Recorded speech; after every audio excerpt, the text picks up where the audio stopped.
불면은 그 자체도 문제가 되지만 2차적인 내용, 뭐 우울감을 유발한다든지 기억력이나 집중력이 저하된다든지 하는 형태로 영향을 주기도 합니다. 미국 정신의학회 기준에 따르면 불면은 크게 세 가지 증상이 나타나는 것인데요. 안녕하세요. 헤아리마니원 네트워크 대표 원장인 대구 본점의 김대혁입니다. 안녕하세요. 헤아리마니원 일산파주점 원장 이지윤입니다. 이번 영상에서는 잠 때문에 일상생활까지 영향을 받는 불면증에 대해서 헤아리마니원 일산점 이지연 원장님과 말씀을 나눠보도록 하겠습니다. 반갑습니다, 원장님. 반갑습니다. 사람은 누구나 잠을 자잖아요. 잠은 단순한 휴식이 아니라 신체와 뇌의 기능을 건강하게 유지하는 데 필수적인 과정인데요. 인간에게 잠은 어떤 기능을 하게 되는 걸까요? 네, 잠이라는 것은 단순한 휴식이 아니라 신체와 뇌의 건강을 유지하는 데 필수적인 과정이에요.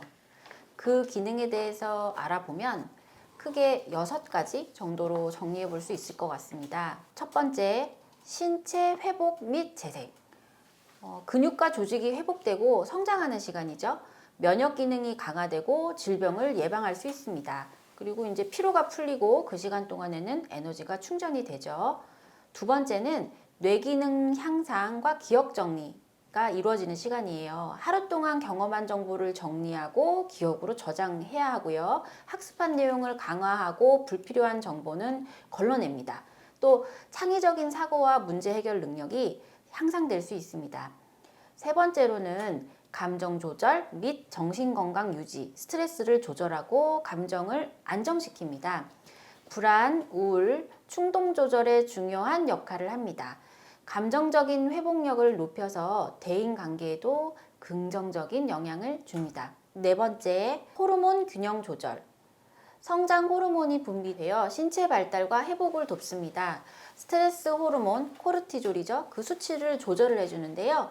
식욕 조절 호르몬, 이런 것들과 균형을 유지해서 과식을 방지합니다. 다섯 번째, 면역력을 강화시키죠. 면역세포가 활성화되어서 바이러스와 세균에 대한 저항력이 높아집니다. 염증은 줄이고 회복 속도를 빠르게 합니다. 여섯 번째는 심혈관 건강 유지에 매우 중요합니다. 혈압과 심박수를 조절해서요, 심혈관 질환 위험을 낮춥니다. 혈당 조절을 돕고 당뇨 예방에도 기여합니다. 그렇군요. 잠이라는 것이 면역 강화는 물론 감정 조절과 몸과 정신의 건강을 유지하는 필수 요소라고 말씀을 하셨는데요. 그렇다면 몇 시간은 꼭 자야 된다. 본인한테 알맞은 수면 시간이라는 게 있을까요? 네, 수면 시간은 개인차가 존재하는데요. 어떤 사람은 6시간만 자도 충분한 반면 어떤 사람은 9시간 이상 자야 개운할 수도 있습니다. 낮잠이 많거나 수면의 질이 낮다면 더 긴 수면 시간이 필요할 수도 있습니다. 한 연구 결과에 따르면 20세 이상 성인 약 40% 정도가 6, 7시간 정도 잤을 때 수면이 충분하다고 느낀다고 해요. 5, 6시간이 충분하다고 느끼는 사람은 한 15% 정도였거든요. 그러니까 개인 차이는 있지만 결국 성인의 경우는 7시간 정도면은 수면 충족에 가까운 걸로 보이는데요. 내가 6시간 미만으로 자고 중간에 몇 번이라도 깨는 경우가 빈번하다면 수면 장애가 있다고 의심해 볼 수도 있는 거겠죠. 무엇보다 본인에게 맞는 최적의 수면 시간을 찾는 것이 꼭 필요한데요. 일주일 동안 알람 없이 자연스럽게 깰 때까지 잠을 자보고 아침에 일어났을 때 피로감이 없는지, 낮 동안 졸음이 오는지를 확인해서 본인에게 맞는 수면 시간을 찾아서 수면 패턴을 일정하게 유지하는 것이 좋겠습니다. 네, 자신한테 맞는 수면 시간을 찾아서 충분히 숙면을 취할 수 있으면 좋을 텐데요. 그렇지 못하는 분들이 꽤 많이 있잖아요. 자고 싶어도 자지를 못하는 불면이란 어떠한 상태를 말하는 건지 그 의미에 대해서 설명 부탁드리겠습니다. 네, 불면에 대해 말씀드리기 전에 저는 숙면의 의미부터 설명을 좀 드리고 싶은데요. 깊고 편안한 잠이 숙면입니다. 우리가 푹 자는 동안에 신체 여러 기능이 회복이 되고 정상화되는 시간이거든요. 불면은 얕은 잠을 자든지 자꾸 깨든지 잠이 아예 들지 않는다든지 하는 식으로 깊은 수면을 취할 수 없는 상태인 거예요. 그래서 불면은 단순히 잠을 못 자는 것이 아니라 잠들기 어렵거나 자주 깨거나 일찍 깨서 다시 잠들기 힘든 상태가 지속돼서 일상생활에 지장을 주는 상태를 의미하는 건데요.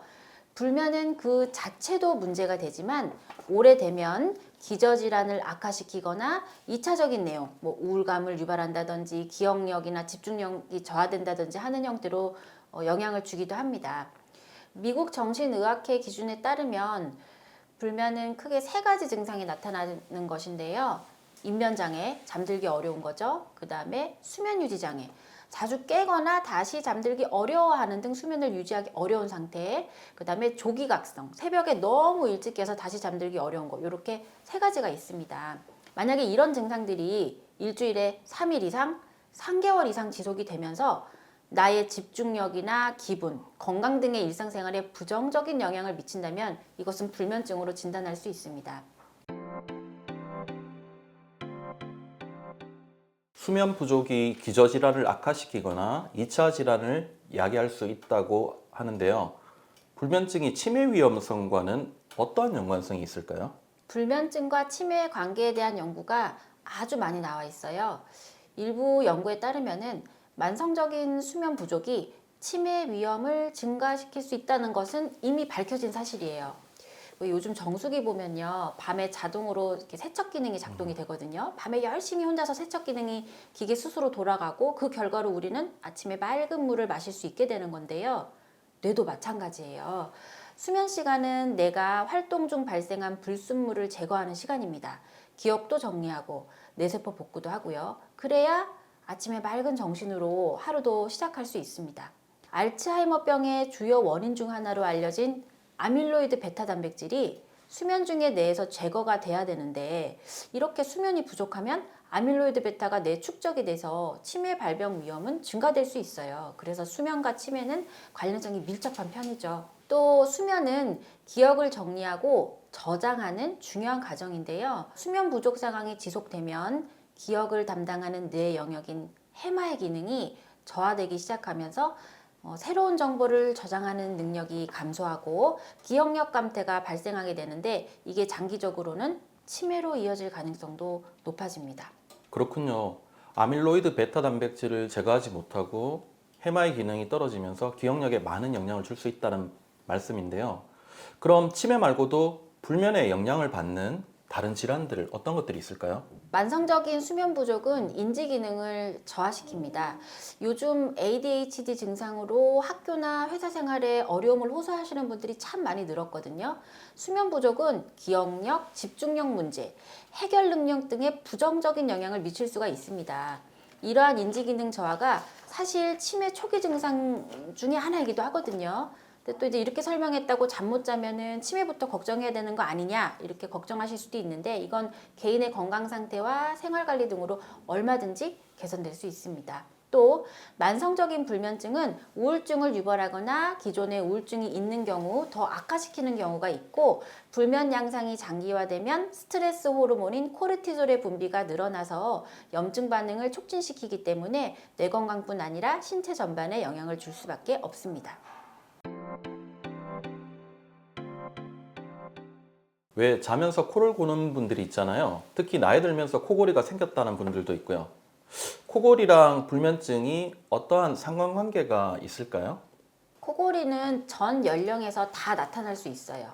성인의 경우는 심신의 피로와 스트레스에 의해서 또는 술을 마셨을 때도 잘 일어나고요.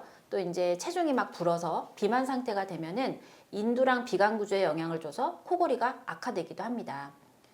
문제는 심각한 코골이의 경우 수면 무호흡증이나 뇌혈관 장애를 동반하는 빈도가 높아져서 이러한 질환들의 위험 인자로 인식이 되는 건데요. 내가 코골이가 심한데 늘 피로하다, 악몽을 꾼다거나 아침에 개운하지 않다거나 평소에 감정 조절이 좀 어렵거나 혹은 자다 중간에 깼을 때 다시 잠들기 어렵다거나 등의 내용들이 계속 반복이 된다면 이 코골이가 수면에 영향을 주고 있는 경우이므로 치료를 고려해 보시는 게 좋습니다. 코골이는 타인의 수면도 방해하는 원인이죠. 그렇기 때문에 치료를 받으시는 게 맞습니다. 그럼 코골이 자체가 본인의 건강에도 어떠한 영향을 줄 수 있는지 여기에 대해서도 설명 부탁드리겠습니다. 네, 코를 심하게 고는 중에 밤에 이렇게 호흡까지 멈추는 경우도 있습니다. 일단은 지속적인 코골이가 관찰이 된다면 수면 무호흡증을 어느 정도는 예고하는 것이라고 봐도 무방합니다. 이런 게 이제 장기화되거나 심해지면 낮 시간에 막 졸음이 쏟아진다거나 건망이 심해진다거나 실제로 불면증이 찾아오는 등 다른 질환들을 발생시키기 쉬운 조건에 해당됩니다. 또 코골이로 인해 호흡이 불규칙해지면서 뇌로 가는 산소 공급이 줄어드는데요. 이 때문에 기억력을 담당하는 해마와 같은 뇌 영역의 기능 저하를 유발할 수가 있겠습니다. 그리고 코골이는 체내 산소 포화도를 감소시키고 혈압을 상승시키고 고혈압, 부정맥, 심장마비, 뇌졸중 위험을 증가시키기도 하고요. 깊은 수면이 부족해지면서 면역력이 떨어지니까 감기, 바이러스, 감염 등에도 당연히 취약해질 수밖에 없습니다. 그럼 코골이와 불면증이 동시에 있으면 문제가 조금 더 심각해질 수 있다는 말씀이네요. 네, 맞습니다. 그래서 코골이를 유발하는 원인 인자를 찾는 게 제일 먼저입니다. 대체로 성인분들은 잘못된 생활관리, 그러니까 뭐 음주, 스트레스, 운동의 부재, 잘못된 식습관, 비만 이런 복합적인 원인이 동반되는 경우가 많아요. 그래서 개선할 내용들이 정비가 돼야 치료도 동시에 원활하게 이루어질 수 있습니다. 불면증 치료를 하다 보면 밤에 운동을 열심히 해서 몸을 피곤하게 만드니까 나는 잠을 좀 더 자더라 라고 말하는 분들이 간혹 있습니다. 불면증에 운동을 병행하는 건 어떤 의미를 가질까요? 간혹 그 불면 스트레스를 극복하고자 몸을 억지로 피곤하게 만들어서 자버리거나 아니면은 술에 의존하시는 분들이 더러 있거든요. 근데 나중에요, 이러한 시도를 통해서도 수면 자괴가 극복이 안 되기 시작하면 불안이 정말 커지실 거예요. 이렇게 몸을 혹사해서 수면에 들어가는 방식은 불면 개선에 전혀 도움이 되지가 않습니다. 알맞은 때에 적당한 운동은 스트레스 감소에 도움을 주고 또 수면에 관여하는 멜라토닌 호르몬 분비를 촉진해서 불안 완화, 근육 이완과 같은 효과를 주죠. 그렇기 때문에 생활관리 차원에서 운동을 병행해 주는 게 훨씬 유리하고요. 추천해드리고 싶은 운동은 걷기, 조깅, 수영, 자전거 타기와 같은 이런 유산소 운동과 요가나 필라테스 같은 스트레칭 운동, 또 복식 호흡을 도와주는 요가 명상 훈련 등이 모두 불면증 개선에 도움이 됩니다.